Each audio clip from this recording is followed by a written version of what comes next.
Pessoal, chegamos então ao módulo 7. Módulo 7 é o módulo sobre planejamento de investimentos. O que a gente vai aprender no módulo 7? Uma série de itens relacionados ao tópico de planejamento, que é o que você tanto almeja fazer ali como especialista, um planejamento financeiro para o cliente. Primeiro ponto, quando vamos fazer um planejamento financeiro para o cliente, é olhar a API, que é o código pela instrução da CVM 539, é a análise do perfil do investidor.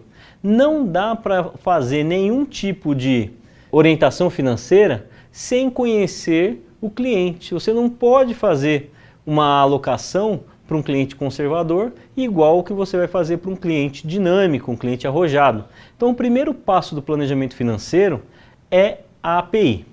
A API é obrigatório para produtos de investimentos conforme a regulamentação em vigor. Qual que é a regulamentação em vigor? CVM, instrução CVM 539.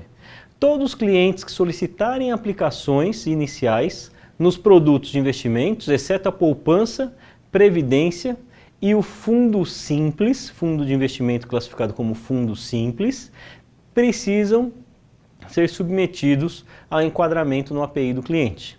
Não se aplica o API em pessoas jurídicas considerada investidor qualificado ou profissional.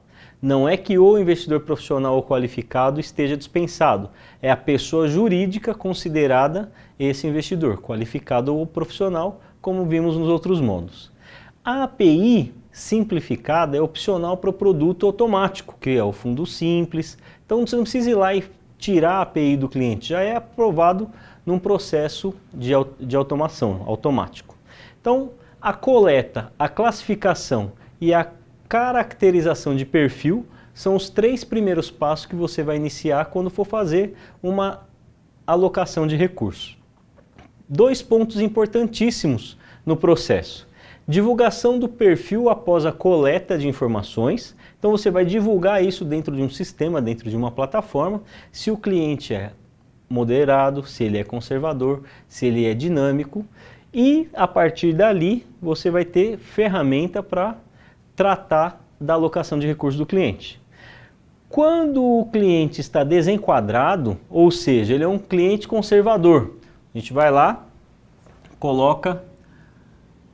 aloca aqui para um cliente conservador, 5%, por exemplo, em ações. E apresenta para o cliente. Aqui faz a alocação que você quer. 5% em ações para um cliente conservador. Aí o cliente fala, não, mas eu quero também aquele fundo que ele tem uma oscilação alta, né? Quero esse fundo aqui, 20% do meu patrimônio, num fundo de ações, com uma volatilidade de 32%. Você fala, não, esse produto não é para o senhor, é para o seu perfil, né, de risco. Eu falo, mas eu quero, o dinheiro é meu. E ele tem razão, o dinheiro é dele, não é verdade? Como é feito então? A instrução fala o seguinte, você como especialista não pode recomendar essa alocação para ele, mas a partir do momento que ele quer, ele consegue fazer um termo de desenquadramento de risco e por conta e risco dele, ele passa a fazer aquela alocação e ele é o responsável em caso de oscilação muito forte, ele não pode reclamar. Assim, você está protegido. Você não pode proibir, negar de aplicar o recurso para aquele cliente, mas ele precisa assinar um termo de desenquadramento de perfil, onde ele tem ciência que aquele produto, dentro da característica dele, não é o produto mais adequado para ele. Tudo bem? O cliente conservador é aquele cliente que gosta de proteger o patrimônio, ele gosta de mais segurança. Segurança acima de tudo é o lema dele. Então ele vai se preocupar em quê? Manter o seu padrão ali, combater os efeitos nocivos da inflação sem ter tanto risco. Já o cliente moderado é o investidor que pretende obter mais ganhos e suporta um risco calculado. Falar, ó Everton, se perder ali 5% do meu patrimônio no ano, para mim está tudo bem, mas eu gostaria de ganhar ali um pouquinho a mais do que o CDI, né? Um pouco a mais do que as aplicações tradicionais. Eu aceito esse risco. Chegar em 5%, a gente tira todo o risco, vai para a parte conservadora e eu assumo o meu prejuízo. Esse é um cliente moderado.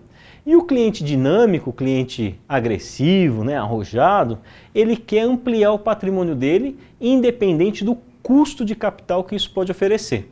Por exemplo, ele aceita, quando a bolsa está caindo, por exemplo, a bolsa é lá de 110 mil pontos, foi para 60, o cliente dinâmico, né, o cliente arrojado, ele vai comprar mais, ele fala, nossa, é uma oportunidade, tira lá da renda fixa e põe na renda variável, porque é o perfil dele.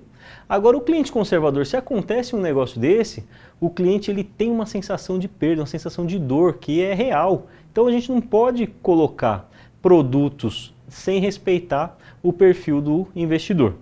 Dessa forma, com o API na mão, você consegue já ficar mais enquadrado no suitability do cliente. O que é o suitability?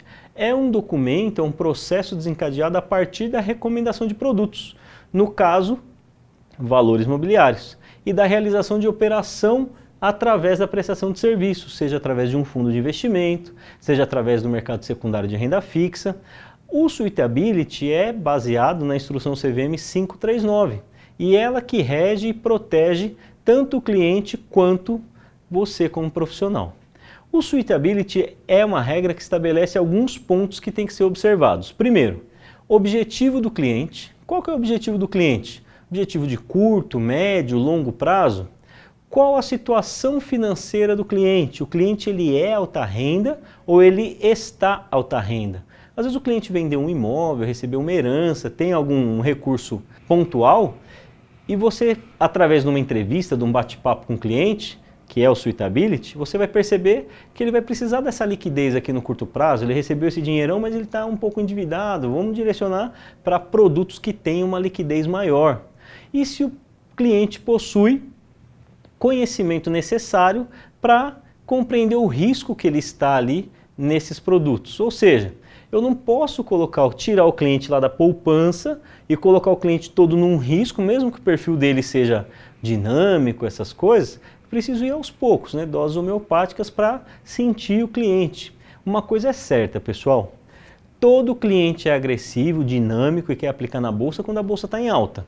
Quando a bolsa está em baixa, que você começa a ver se o cliente realmente tem aquele perfil. Por quê? Existem algumas características comportamentais que o cliente ele se anima, né, naquela euforia e não calcula muito bem o risco. A gente vê muitos casos aí que em bolsa de alta, em momento de alta de bolsa, os clientes começam a tomar risco que eles nem sabem que estão tomando. Trabalhei muito tempo como trader, né, lá na mesa de ações de 2, 3 bancos. E era sempre, pessoal, sempre. Na noite anterior, Jornal Nacional falava que o índice Bovespa bateu recorde histórico. De manhã, na corretora, o telefone não parava de tocar. Todo mundo queria aplicar em bolsa, todo mundo queria ser agressivo, todo mundo queria colocar o capital em risco e a gente sabia que não era uma boa prática alocar recursos que os clientes não estavam dispostos ali a risco, na verdade. Então, fazia-se um suitability, conversava bastante com o cliente, colocava ali a regra clara de risco para ele, falava assim para ele, tudo bem, o senhor está disposto aqui, o senhor vai investir 100 mil reais, o senhor tem 300, o senhor vai investir aqui 30% do seu patrimônio, 33% do seu patrimônio. Se a bolsa cair 20%, o que o senhor faz? Ah, pelo amor de Deus, eu me mato, não posso perder esse dinheiro. Então talvez bolsa não seja um produto para o senhor. Ou talvez aplicar menos do seu capital, entende? Então essa maturidade profissional que o profissional, o especialista precisa ter. Sentir efetivamente se o cliente está ali num viés emocional ou se ele tem ciência do risco, expor para ele os riscos e analisar se ele tem condição de tomar essa decisão. Então a instrução 539 baliza que você defina ali os objetivos de investimento do cliente, a situação financeira e o conhecimento dele, por exemplo, nos objetivos do investimento. Se o cliente tem condição de manter aquele recurso para o longo prazo ou para o médio prazo, qual a preferência declarada do cliente em relação ao risco e qual a finalidade do investimento. Às vezes o cliente vai falar assim, eu quero esse dinheiro aqui, só vou usar daqui 2 anos, que eu estou construindo um imóvel na praia e quando tiver construído eu quero comprar, sei lá, um barquinho, alguma coisa, um iate, sei lá, depende do nível de cliente que você atender. Se estiver no private ou se estiver aí atendendo um pessoal de uma renda maior. Então você vai lá deixar de acordo com esse objetivo do cliente. Eu vou comprar um imóvel para minha filha, daqui 6 meses eu vou utilizar. Utiliza recursos de alta liquidez. Qual a situação financeira do cliente, por exemplo? Qual o valor de entrada e saída regular? Às vezes tem aquele volume alto lá na conta e você analisa anteriormente, fluxo de caixa dele é pouco. Às vezes isso identifica que é uma herança, uma receita não recorrente, ou é a venda de algum patrimônio que ele teve. Analisa direitinho o fluxo de caixa, para quê? Para que você não coloque em produtos que não tenham liquidez e esse cliente vai precisar desse dinheiro no curto prazo. Aí o cliente vai precisar tomar um empréstimo e jamais a taxa do empréstimo vai equivaler a uma aplicação. O empréstimo é muito mais caro, é um dinheiro mais caro. O valor e os ativos que compõem o patrimônio dele. Às vezes ele recebe também uma bolada e tem lá uma casa financiada. A taxa de juros ele financiou abaixo, não vale a pena quitar. Será que vale? Será que não vale? Pega HP ali, faz a continha para ele, não é verdade? E qual a necessidade futura desses recursos? Caixinha de curto prazo, caixinha de médio prazo e caixinha de longo prazo. Faz a distribuição certinha, analisando ali a liquidez. Em relação aos conhecimentos que o cliente tem desses produtos, em relação ao risco, quais os tipos de produtos, quais os tipos de serviço, quais operações os clientes têm mais afinidade, qual a natureza e o volume e a frequência que esse cliente opera. Ele opera todo dia na bolsa. Poxa, é um cliente que tem um risco, uma percepção de risco diferente daquele cliente que aplica uma vez por mês quando pega o seu fluxo e deposita num CDB ou compra um título público. São perfis diferentes de clientes. E qual a formação acadêmica e experiência profissional que esse cliente possui.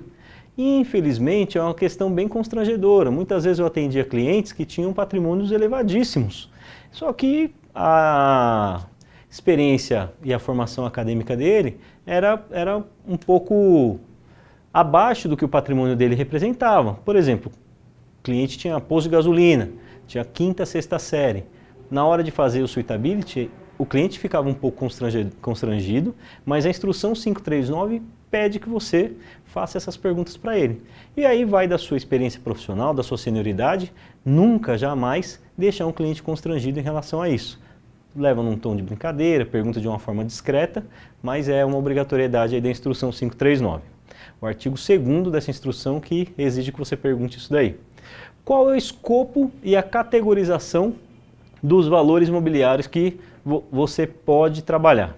Você pode trabalhar com produtos com carência, pode trabalhar produtos sem carência, pode trabalhar com taxa de saída, alguns produtos têm taxa de saída, ou seja, quanto maior o prazo que você ficar, menos você vai pagar para sair do produto. São produtos que têm menos liquidez, então você automaticamente vai precisar exigir uma condição melhor para esse cliente.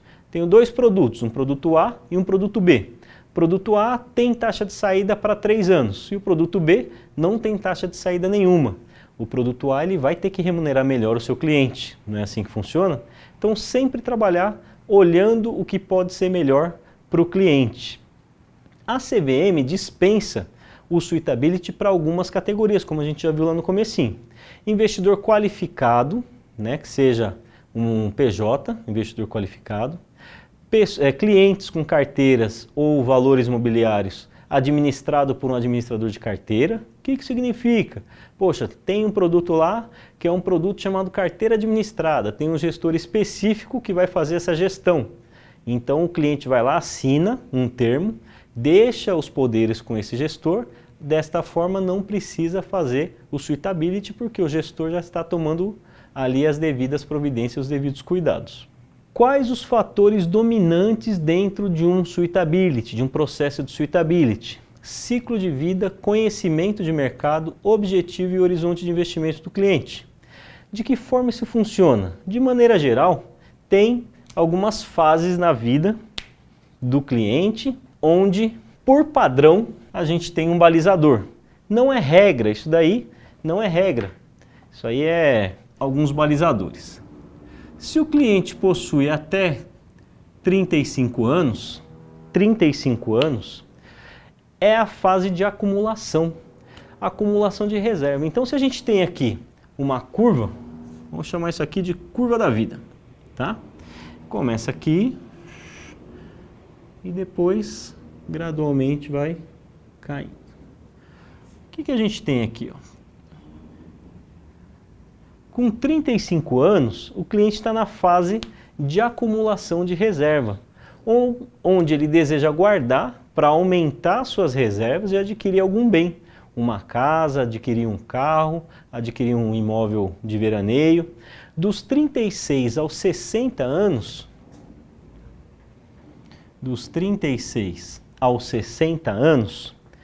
o cliente está na fase de consolidação, é a fase de estabilidade financeira. Ele já conquistou algumas coisas até aqui e começa a construir e consolidar o seu segundo imóvel, consegue comprar o seu terreno, consegue já gerar renda através dos seus ativos, faz a sua carteira mais parruda. E acima dos 60 anos é onde ele usufrui de tudo isso que ele construiu e vem aqui precisando resgatar para manter o seu patrimônio. É a fase do consumo de tudo que ele construiu na vida. Então, se você vai lá atender um cliente que está nessa fase aqui dos 35 anos, possivelmente ele é um cliente que vai estar num padrão moderado. Por quê? Porque ele ainda almeja conquistar algumas coisas, aceita tomar um certo risco.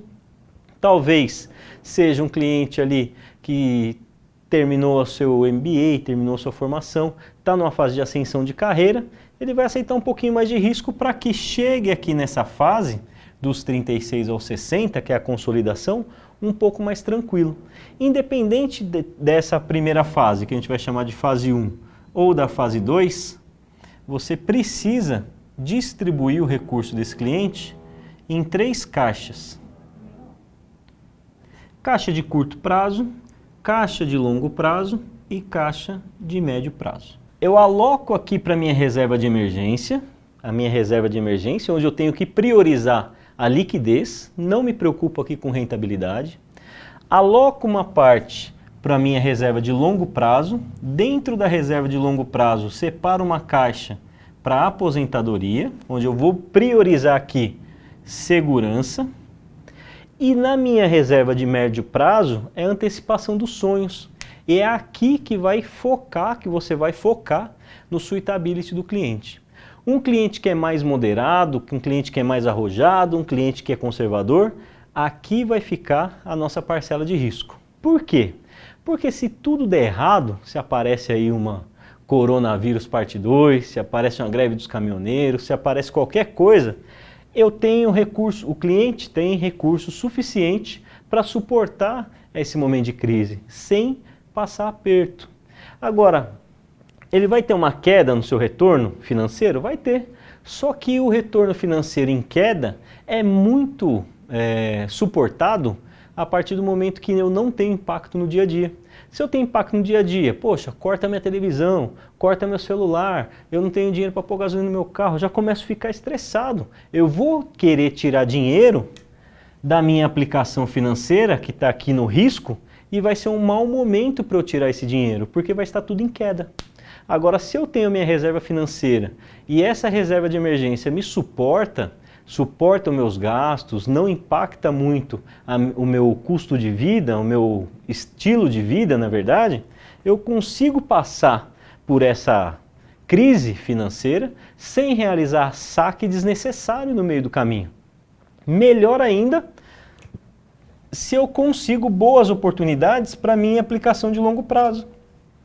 Posso inclusive migrar do médio prazo um pouco para o longo prazo se houver uma boa oportunidade. Por exemplo, agora na crise a gente tem algumas ações que saíram ali, tiveram queda aproximadamente 38%, 40%. Se eu tenho lá um CDB aqui na minha reserva de médio prazo e eu sou um cliente que quero tomar um pouquinho mais de risco, posso realocar aqui de um CDB que está no momento de queda de taxa de juros e alocar numa ação que está ali a uma pechincha, não é verdade? Eu ouvi esses dias aí, lendo em algum lugar, que eu não vou saber citar a fonte, mas achei muito interessante, fala assim, a Bolsa de Valores é o único shopping center que quando o preço cai, o investidor sai correndo. Não existe isso. Se está lá, shopping center com um monte de liquidação, por que não aproveitar, não é verdade? Então, Tendo essas 3 caixas aqui bem equilibradas e trabalhando dessa forma que a gente está ensinando para vocês, vocês não vão ter resgate desnecessário. No último dia do mês não vai aparecer um cliente lá querendo tirar tudo o dinheiro e levar para concorrente. Você sempre vai trabalhar com uma alocação total do recurso do cliente. Por quê? Porque isso gera confiança. Se eu tenho aqui recursos de curto prazo, médio prazo e longo prazo, como vimos lá no módulo 6, gestão de carteiras, a gente passa a combinar esses ativos com um trabalho estatístico chamado correlação. Se a correlação for negativa entre esses itens, qualquer desarranjo que tiver, você vai falar para o seu cliente que vai desestabilizar toda a estrutura da carteira. Isso vai gerar uma enorme segurança e você vai ser um profissional diferenciado. Por quê? Você não vai repetir o que muitos falam, você vai trabalhar uma carteira cliente, uma carteira de maneira equilibrada. Se eu coloco o dinheiro do cliente em ações, eu preciso ver a correlação dos ativos das ações com um CDB, com uma parte de um fundo que tem câmbio, com outro produto lá de IPCA mais alguma coisa, sempre trabalhando para que o cliente consiga perceber valor no seu trabalho de planejamento financeiro. Tudo bem? Então, qual é a tríade que a gente vai trabalhar para os produtos? Conversando bastante com o cliente. Liquidez, segurança e rentabilidade. Muitas vezes, pessoal, desenhava isso para o cliente e o cliente adorava. Por quê? É uma conversa diferente. Quando eu tenho aqui um produto, vamos colocar aqui caderneta de poupança. Caderneta de poupança, rentabilidade baixa, liquidez alta, segurança alta. Cumpriu a tríade. CDB, rentabilidade melhor do que a caderneta de poupança, liquidez vai depender ali, mas geralmente é alta também, e a segurança é menor do que a caderneta de poupança. Ações, rentabilidade possivelmente alta, liquidez alta também, segurança baixa. E assim, todos os produtos se encaixam nessa tríade. E você conversa com o cliente, fala, olha, eu como especialista, o meu trabalho é equilibrar a sua carteira inteira, colocando aqui níveis aceitáveis de liquidez, segurança e rentabilidade. Essa figura aqui, descer um pouquinho mais, for um pouquinho para a esquerda, um pouquinho para a direita, é o que vai determinar o seu perfil de risco. E assim a sua carteira fica bem personalizada. Não fala para o cliente, eu não estou aqui para te vender uma lista de produtos para o seu portfólio. Eu estou aqui para fazer com que essa alocação faça o mais sentido possível para o seu patrimônio. E dessa forma você vai ganhando autoridade e conversando com o cliente na construção do seu patrimônio. Então, clientes, 35 anos ou menos, construção de patrimônio, 35 anos até os 60, consolidação do patrimônio e acima de 60 anos, consumo do patrimônio. Dessa forma você consegue identificar e dar um direcionamento bem interessante para o recurso do cliente como especialista de investimentos. O histórico, conhecimento de mercado e restrição momentânea vai balizar todas essas informações que você vai atingir e capturar através da coleta das informações. O planejamento financeiro ele é trabalhado através de algumas variáveis, algumas partes. A primeira parte que existe dentro do planejamento financeiro que você vai fazer para o cliente é a coleta. O especialista ele tem sempre que se balizar em 3 passos. Coleta é o primeiro passo do planejamento, depois vem a análise e depois vem a síntese. Então são 3 passos importantes que você vai fazer com essas informações. Primeiro, você vai coletar as informações. Quais informações? Todas as informações que estão lá no Suitability. Qual é o histórico do cliente, quanto que ele vai aplicar, qual o horizonte de investimentos, qual a aceitação dele ao risco, o que ele conhece, o que ele não conhece, o que ele sente confortável. Essa parte aí é chamada de coleta de investimentos. A segunda parte é a análise. É aqui que é a parte mais gostosa do nosso trabalho, gente. Porque com base em todas essas informações, você vai colocar dentro desse quadrado aqui e vai fazer um monte de simulação trabalhando com o módulo 6, que é a gestão de carteira e risco, calculando ali a performance. Se for uma carteira de renda fixa, você vai calcular a duration, vai ver qual que é a duration da carteira, se quer mais risco, se quer menos risco, qual é a correlação que existe entre os ativos, como você vai apresentar isso para o cliente. Se você coloca um pouco mais de risco para dar um pouco mais de retorno, vai impactar saudavelmente para o perfil dele? Ele está disposto a aceitar esse tipo de risco? Então aqui você vai debruçar e vai colocar todo o seu conhecimento na ponta da caneta. Obviamente que hoje tem softwares que fazem isso. Usei por muito tempo um software chamado Quantum, mas hoje tem um software gratuito que chama Verius. Você pode colocar lá e fazer sua análise. Depois que você fez toda a sua análise, você vai para a síntese, que é a apresentação de tudo isso lá para o seu cliente. Na síntese, você vai sintetizar e avaliar as informações e estratégias, elaborar o seu plano financeiro e apresentar isso para o cliente. E o processo de decisão é do cliente. Não caiam na besteira de tomar a decisão para o cliente, porque isso pode te dar um processo. Tá? Você pode perder sua certificação, você pode perder o seu emprego. A decisão toda é do cliente. Qual que é o seu trabalho?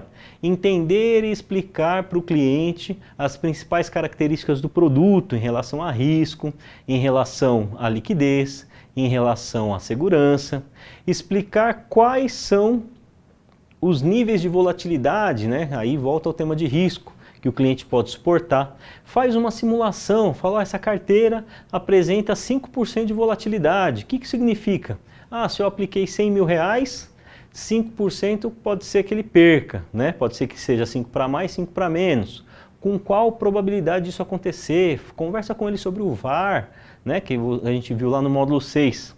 Identifica o produto mais adequado para esse perfil, o cliente vai ficar feliz com isso e compara algumas condições de risco e retorno para que o cliente se sinta confortável na tomada de decisão dele, pessoal. O especialista em investimentos não pode tomar a decisão pelo cliente. Por quê? Caso tenha algum problema, o cliente vai falar o quê?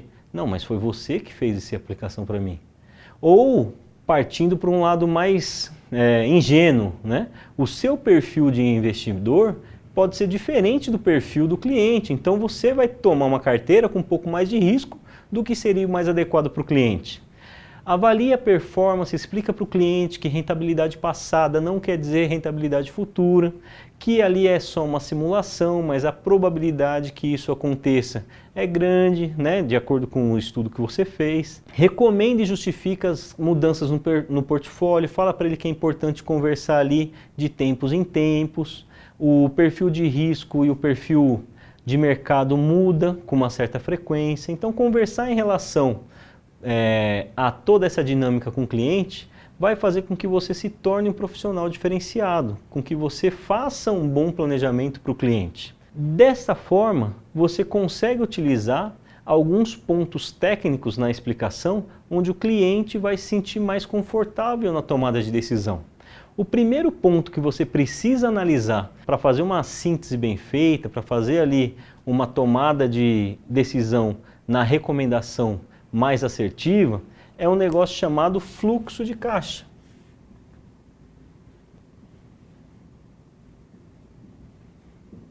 O que você precisa saber no fluxo de caixa do cliente? Você precisa definir aqui o que ele tem aqui de receita,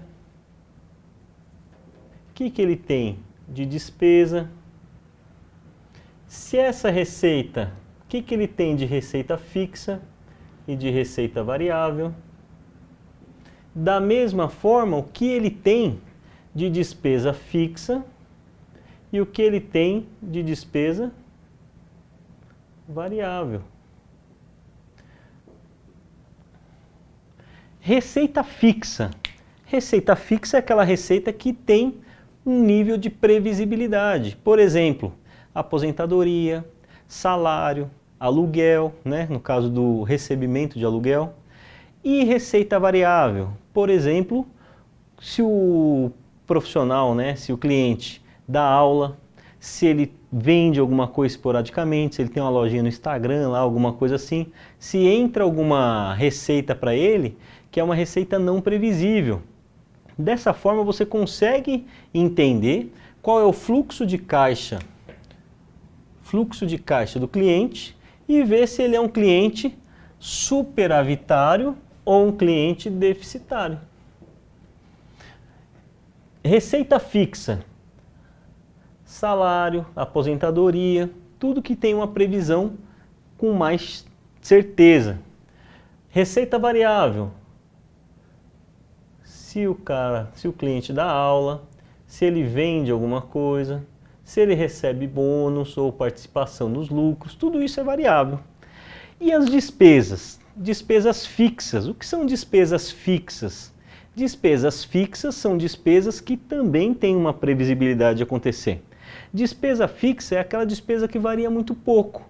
Por exemplo, a prestação do imóvel, ou se o cliente paga aluguel, ou se ele tem qualquer outro financiamento. Isso é uma despesa fixa. Você pode contabilizar aquilo com certa chance de dar certo. E a despesa variável? Despesa variável é uma conta de luz, uma conta de água, qual é alguma outra conta de consumo. Por exemplo, chega dezembro, vai a sua sogra junto com seus cunhados, tudo passar o final de ano na sua casa. Não dá para prever quanto vai vir de conta de água e luz ali. Geralmente tem um aumento grande de consumo onde você não consegue prever o quanto vem. Então você joga isso em despesa variável.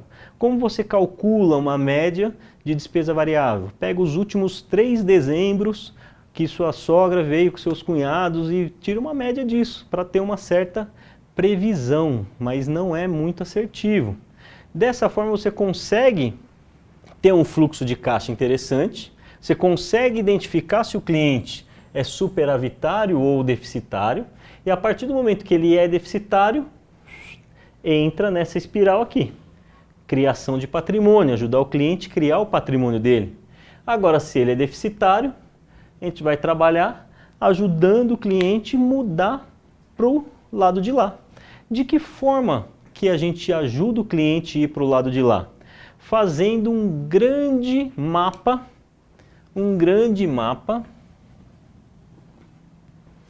de ativos com passivos.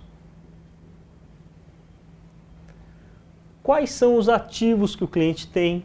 Quais são os passivos que o cliente tem? Ah, eu tenho um imóvel que eu comprei na planta, hoje ele vale 500 mil reais.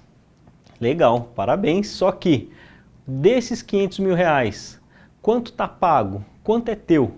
Quanto é da financiadora, do banco? Ativo, a mesma coisa. É um conjunto de bens, valores ou créditos que formam um patrimônio, seja da empresa ou seja da pessoa física, que o cliente tem. E, num caso de emergência, pode ser convertido em dinheiro. Um exemplo, eu peguei casos de clientes que tinham carro super luxuoso, só que estava totalmente endividado. O carro estava quitado, a gente fez dinheiro com o carro, desceu um padrãozinho ali, mas quitou as suas despesas e mais para frente trocou de carro. É um processo de conscientização, né? Uma prioridade do bem-estar e não do consumo. Já o passivo também é o total de dívida que o cliente tem, dívida ou obrigação de uma empresa ou de uma pessoa física, que vai ser traduzido ali em compromissos mensais ou periódicos. Quando a gente analisa o patrimônio de algumas pessoas, patrimônio nada mais é do que patrimônio é igual ativo menos passivo. Essa aqui é a definição de patrimônio líquido, seja de uma empresa ou seja de uma pessoa. Partindo do princípio que ela é uma pessoa superavitária e 99% dos seus clientes que vocês vão atender no banco estão aqui, ó, superavitário, você segue esse fluxo, faz ali a sua reserva de curto prazo, que é a sua reserva de emergência, faz a reserva de médio prazo e a de longo prazo. Qual que é a ordem dessa sequência? Reserva de curto prazo sempre primeiro. Reserva de emergência. Ah, mas eu acho muito dinheiro pôr tudo aqui em curto prazo. Você acha muito dinheiro porque você não teve nenhuma emergência ainda. Deixa dar um vendaval e destelhar a tua casa, você vai ter que pegar um empréstimo e pagar ali, e vai ter aplicado ali a 0,30 ao mês e pagando um empréstimo de 2% ao mês. Você vai ver que não vai compensar. Então é um trabalho de conscientização para o cliente também.